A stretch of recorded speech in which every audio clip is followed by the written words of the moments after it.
Honest speaking, sir, the entire movement when we start the debate, a very important thing has to be understood. That when we look into the entire motion which have been presented, under the Ministry of Parliamentary Affairs, it is clearly mentioned if multiple languages are being established in presenting a bill, both the entire languages have to be the exact same documentation. But when you look at the entire motion in hand, there are two languages which are being used. One is English and the second one is Assam. In Assam, the word Sarkar have been written entirely. But when you look into the motion in English, the word government has been given in abbreviation, which itself is a violation of the Ministry of Parliamentary Affairs ethics on how a motion has to be presented.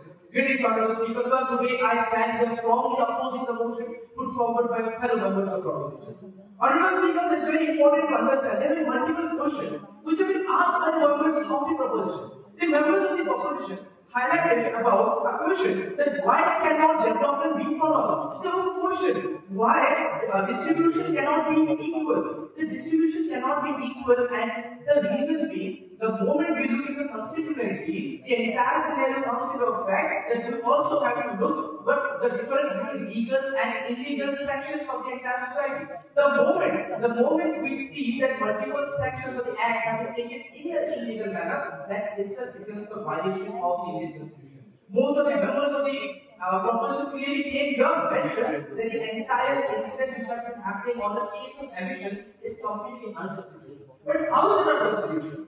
Most of the members of the opposition already highlighted about Article 48(1) and Article 51(g). But also, I would like to add a very important concept. When we look into the legality, we also have to differentiate between the actions of the government of India and the government of Assam. And in this entire context, when we mean by the government, we mean the government of Assam particularly. And when we look at the government of Assam, it is also very important to understand that the constitution has multiple articles, and multiple articles are being divided into multiple sections. And one section of the Indian Constitution is the directive principles of state policy. And most of the time, the evictions comes under the directive principles of state policy. And the directive principles of state policy provides power to the state government to take actions and frameworks. And in the entire scenario, the actions which have been taken by the government of Assam comes and falls under the directive principles of state policy, which is a constitution to be granted to the government of Assam. Even the members of the proposition have been highlighted that it is unconstitutional. But actually, how is it unconstitutional?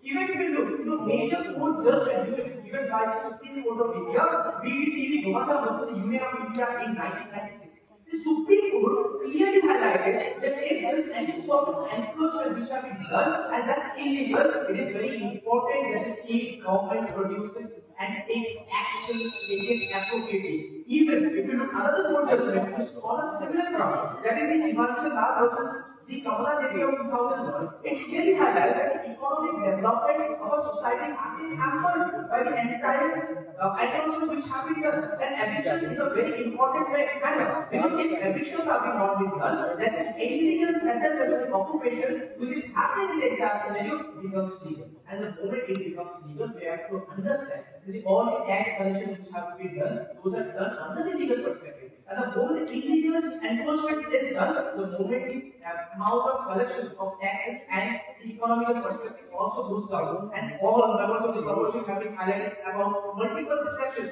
be it tax and wetlands. But when we talk about Assam National Park, it is also important to understand that it is not only the Assam National Park or the Manas National Park or where illegal enforcement has been done.